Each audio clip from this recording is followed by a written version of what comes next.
La voz del sur de la capital se expresa por el viento de los cerros, la montaña habla y en cierto lugar la puede oír un árbol solitario que se entrelaza con la historia de sus raíces incendiadas por el fuego del olvido. Pero se mantiene vivo porque por sus venas corre el agua encantada de una comunidad llena de esperanza que busca mantener su legado de resistencia y dignidad. Hablando un poco de los mitos populares que rondan nuestro país, sabemos que Cundinamarca cuenta con el Salto del Tequendama, lugar en donde presuntamente decenas de personas han ido a terminar con su vida. En Ciudad Bolívar se encuentra el Palo del Ahorcado, tal vez con menos cataratas y menos reconocimiento, pero igual siendo un espacio asociado a la muerte. A pesar de los rumores e historias que rodean al árbol, la realidad es que desde hace aproximadamente 60 años en este lugar se presentó solo un desafortunado fallecimiento, suceso que le ha dado su mala reputación. Sin embargo, las nuevas generaciones han cambiado la historia del lugar, transformándolo en un símbolo de lucha contra los opresores y las élites, siendo una motivación por la vida. Así que se planta una nueva visión y se renombra como Árbol de la Vida. Por lo mismo, una de las prácticas que han surgido por parte de la comunidad es la realización de un Vía Crucis como una costumbre religiosa que los une a todos. Es un palo que simboliza vida. Y la gente, todos vienen les da curiosidad dónde está el palo ahorcado. Ya lo imaginan, es excelente el palo. Y la gente viene mucho cuando hay la Vía Crucis en Semana Santa. Toda la multitud sí llegan ahí, ahí ven las cruces, ahí donde llega el Vía Crucis el Viernes Santo. Yo también he asistido a esas procesiones, también a la cruz la he cargado. La verdad que me da ánimos de estar aquí, trabajo en ese colegio hace 12 años. La verdad que todo es ameno, todo es alegría. El que llega aquí aburrido, aquí lo ponemos alegre. La verdad que todo esto es vida. Pese a la posición del barrio frente al árbol, los grandes empresarios no piensan igual, y la zona sigue siendo atacada constantemente por la minería, afectando las condiciones humanas a las que se someten los habitantes del sector, por lo que se ha plantado cara a los ataques para defender el patrimonio de la capital.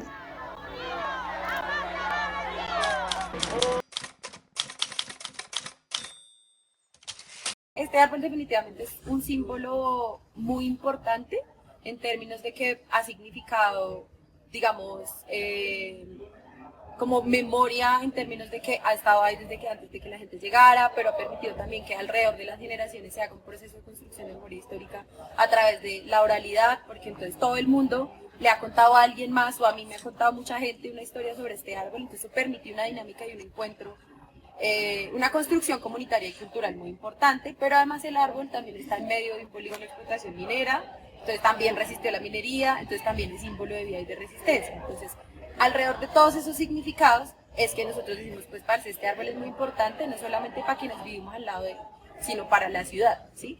Pone de frente una discusión muy importante para nosotros que vivimos acá, pero también para la ciudad, es decir, que Bogotá se dé cuenta que es una ciudad que se ha construido explotando las lomas del sur, ¿sí? Que Bogotá se dé cuenta que en el sur de la ciudad está la fuerza de trabajo que ha construido la ciudad, pero que el sur de la ciudad es un lugar que ha estigmatizado, que ha violentado, que ha precarizado y que ha empobrecido. Desde hace algunos años, como unos 3 años, hemos podido tener una articulación con el Instituto Distrital de Patrimonio y Cultura, que es el instituto que se encarga como de definir qué es patrimonio en la ciudad y de salvaguardar y cuidar lo que es patrimonio en la ciudad.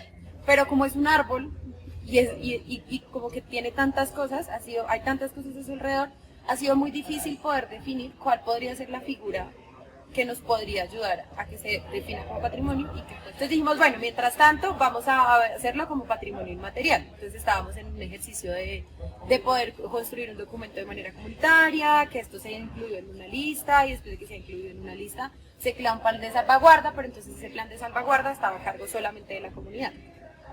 En el marco de eso escribimos un libro, hay un libro sobre el palo del ahorcado del sello editorial del IEPC, digamos que ahí recoge muchos de todos esos significados. Y luego a final de año, digamos que fue sobre todo una propuesta del IEPC, que fue como, miren, esto de nombrarlo como inmaterial está muy difícil porque lo nombramos como BIC.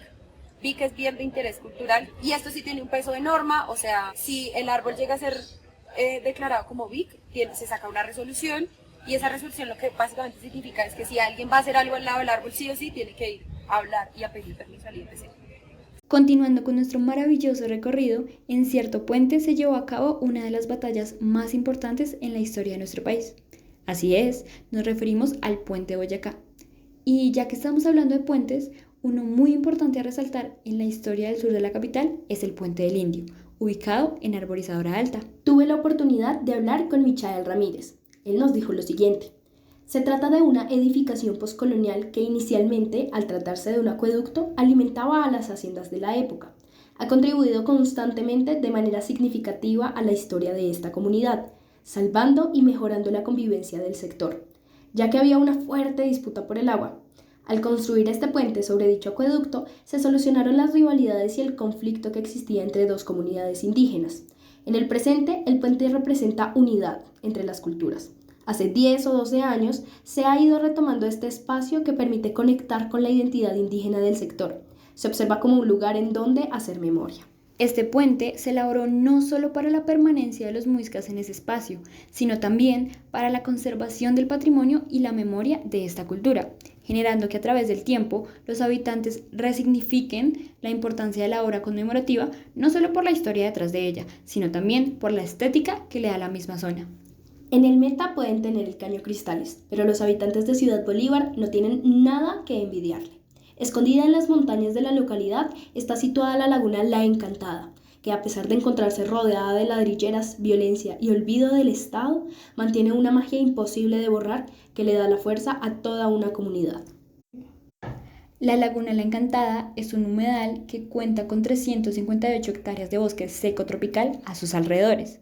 Está catalogado como un territorio subxerofítico, lo que significa que posee millones de diminutas especies vulnerables que se pueden ver afectadas si no existe un control riguroso en el acceso de personas a la hora de visitar dicha reserva natural. Debido a esto, la Laguna La Encantada se encuentra dentro de los ecosistemas con mayor urgencia de conservación. Actualmente existen medidas de protección según lo establece la resolución número 01197 de la Secretaría de Ambiente, pero aún continúa el trámite para la declaración del sector como Parque Ecológico Distrital de Montaña del Distrito Capital.